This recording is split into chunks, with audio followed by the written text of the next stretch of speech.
Hey Aries, welcome to your weekly forecast for October 18th through the 24th. This is for Aries Sun, Moon, and Rising.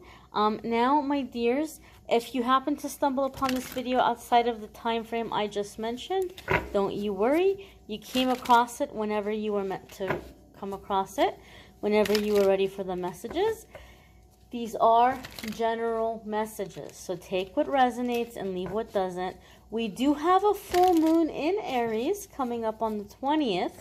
So sometimes, not always, but sometimes when there's a full moon coming up in our zodiac sign, we might feel it more intensely than usual. So some of you might be feeling intense emotions, or you might be feeling like just extra tired or extra drained and you don't know why. And that could be just that you're feeling the moon energy a little bit more intensely than you might normally feel it. Everybody's different, but those of you that are feeling that way, it could be that you're really feeling that full moon a little extra right now. But we're going to see what comes up for you guys in the cards and in the reading. First card coming up for Aries is the Three of Wands. Now, the Three of Wands is a very positive card in a lot of different ways, in a lot of different aspects. Traditionally, the Three of Wands can be setting forth on collaborations and projects and putting things out there into the universe. It could definitely be a self-employment card, like you're putting something out in terms of a product that you're launching, or something creative that you're launching. You're putting it out there. And the Three of Wands tells us that you're going to have a positive return. And you're also going to be able to kind of assess here what worked really well about it, what can be improved upon, what can be strengthened. And then we just we get better from there. The Three of Wands also comes in with the message and the energy of the point of no return. Sometimes the Three of Wands comes up to tell us there's no going back now, because there's an element of mental expansion with the Three of Wands. You can't unsee what you've seen. You can't go back into the box. You can't go backwards. All you can do is step forward and continue to move forward. So this card can sometimes come up when we're like, oh my gosh, like, do I continue? Do I keep going? It's like, well, you've come this far. You can't go backwards. We have to move forward with the Three of Wands a lot of the times. So some of you are beginning to see things very differently, different perspective, different mindset, a sense of kind of like awakening, and it's inspiring you to move forward with your life. Maybe it's bringing you into higher levels of creativity, or giving you more ambition and more drive to make something for yourself. We're going to be seeing a lot of that. A lot of people coming into like side hustles that are becoming ways that they are bringing in abundance, or it's transitioning into their full-time work and what they're doing. We're seeing a lot of that come up more and more and more. And so some of you Aries might be very inspired to go in that direction or go that route. But even if you're not looking to do something in terms of business or creative projects for yourself, the Three of Wands says you're waking up and there's no going back to sleep. Please forgive that noise. I have a very interesting heater. It's a very interesting contraption. And so I know sometimes people hear noises when I'm reading and they're like, what's happening? What's going on? What is that? So fear not. Everything's okay. I just don't want to freeze to death while I'm reading for you. So you guys, the Three of Wands for a lot of you is just like, just keep going, right? Like, just keep going. And you're going to be able to see positive results. You're going to see positive change.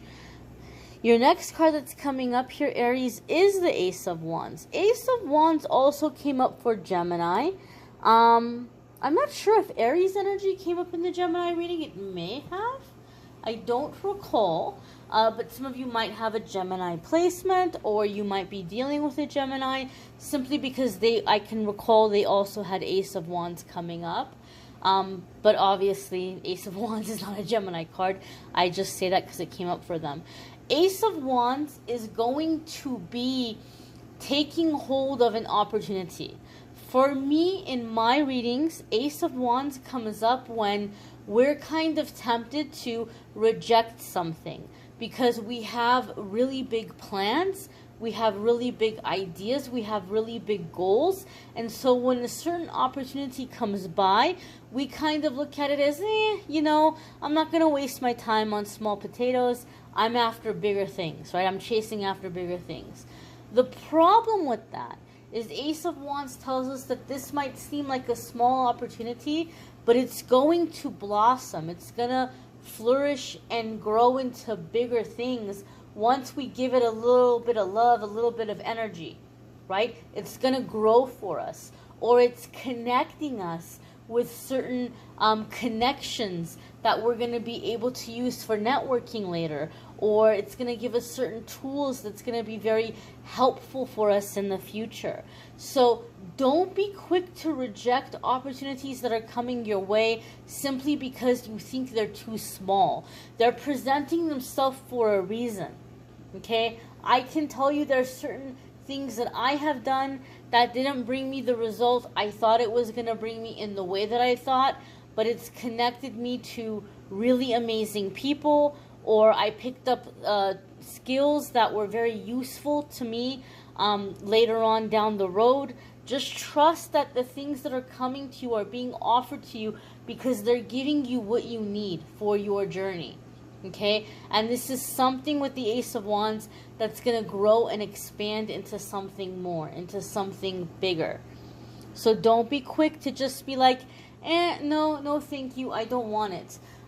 There's one reader on YouTube who I heard her say one time in her reading, shout out to her, I don't know if she's watching this, but the Real Housewives of Tarot, and I heard her say in a reading one time that for her the aces are a gift from God, like a gift from the divine or a gift from the universe, that when the aces come up, this is the universe giving you something. And I loved that explanation. I loved that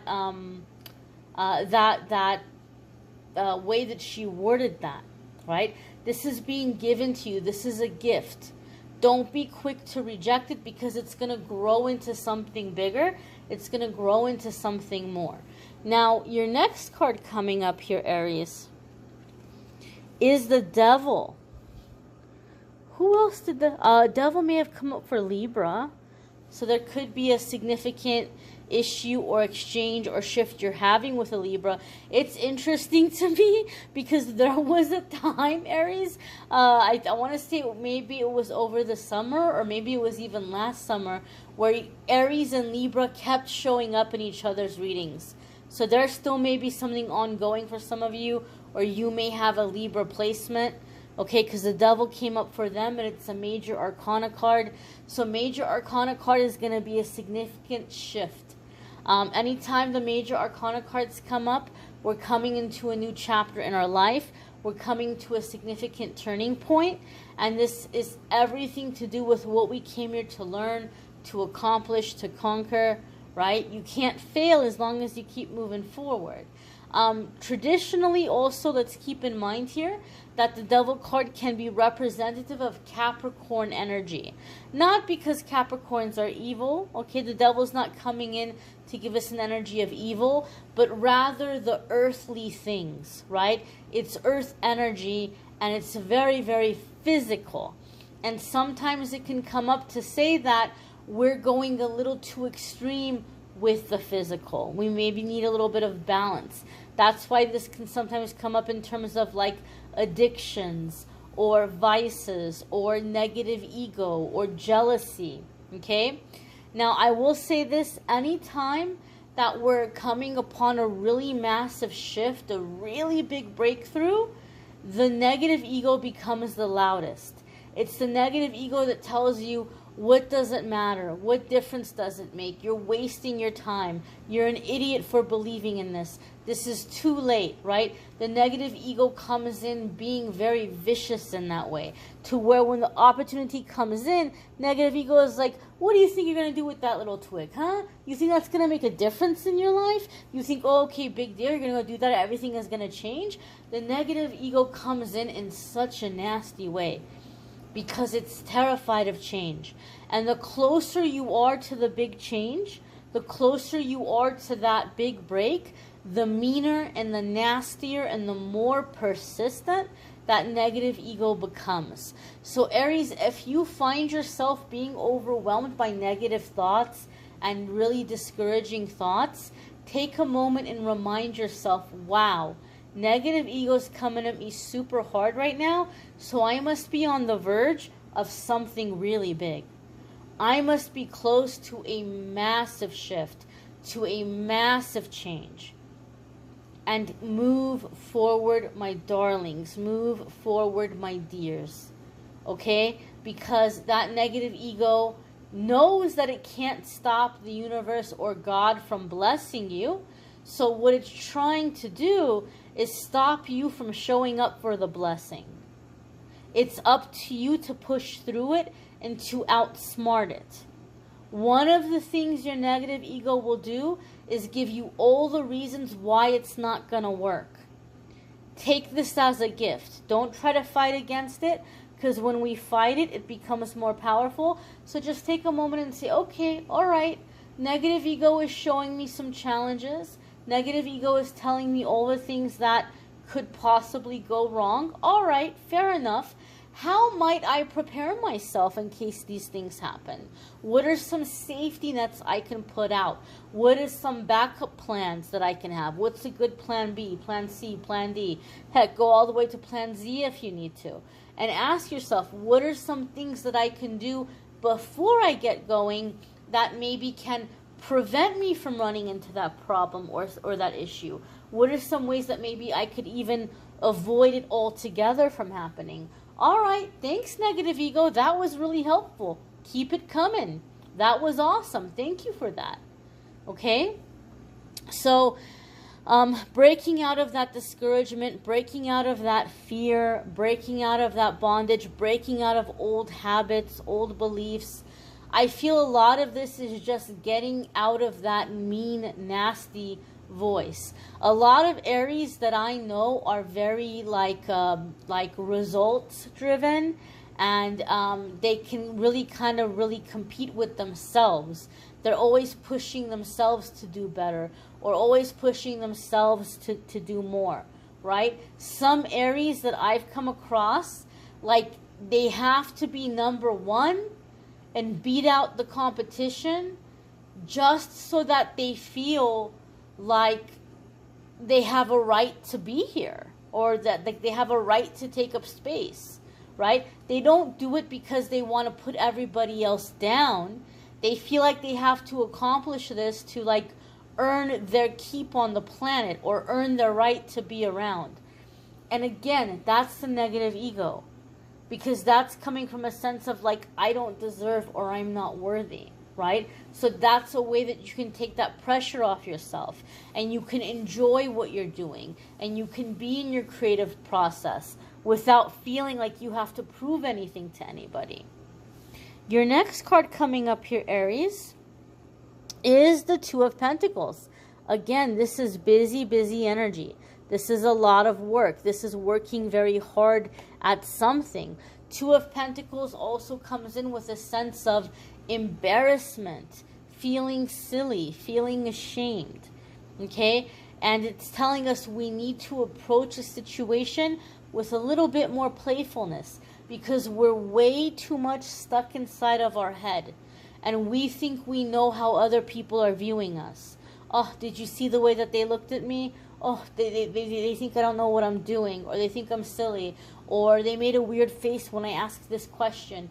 And we get so caught up in feeling like we know, or we can figure out what people are feeling or thinking, that we can't focus on what needs to be done, and we can't enjoy the new opportunity that's come in. we can't enjoy this new experience because we're so much in our head about what are people thinking about us. Two of Pentacles is saying take a step back. Focus on the task at hand. Be present. Be in the present moment. Try to enjoy it. Try to connect with it, and that will make it easier. That will make it less stressful.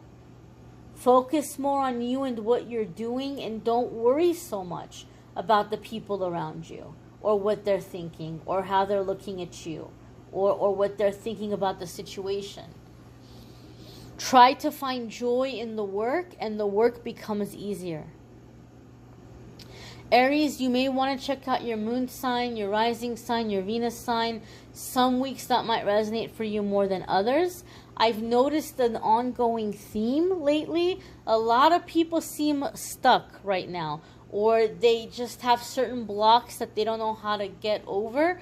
So I've been working to set aside some time so that I can offer the custom affirmations again. I used to do it a while back, but I haven't been able to up until recently. I'm like setting aside time to where I can go more deep into the energy and try to see what is happening here. What are some of the blocks? What are some ways that you can get over it?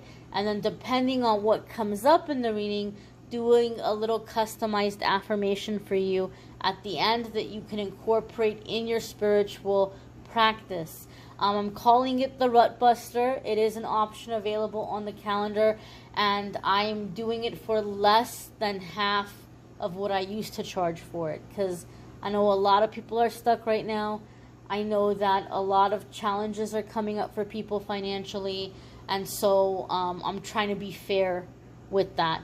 I have different readings at different price ranges for different budgets, and even then I'm going to keep the free readings on YouTube and keep posting them. And if you can't afford a private reading, be sure to check out your moon, your rising, your Venus, because even though these are general readings, when you watch for your placements, you're pulling in a little bit more personal energy, right? Because those are your placements and you're bringing the messages together, and that can feel more personal for you as well, or give you like a more rounded messages coming in for you. So that can be helpful sometimes too. The link is in the description for the love readings for October. Love readings for November will be up soon. If you would like to schedule a private reading, the link is in the description. Thank you all for watching, liking, sharing, commenting, subscribing. Bye, my dears. Be well.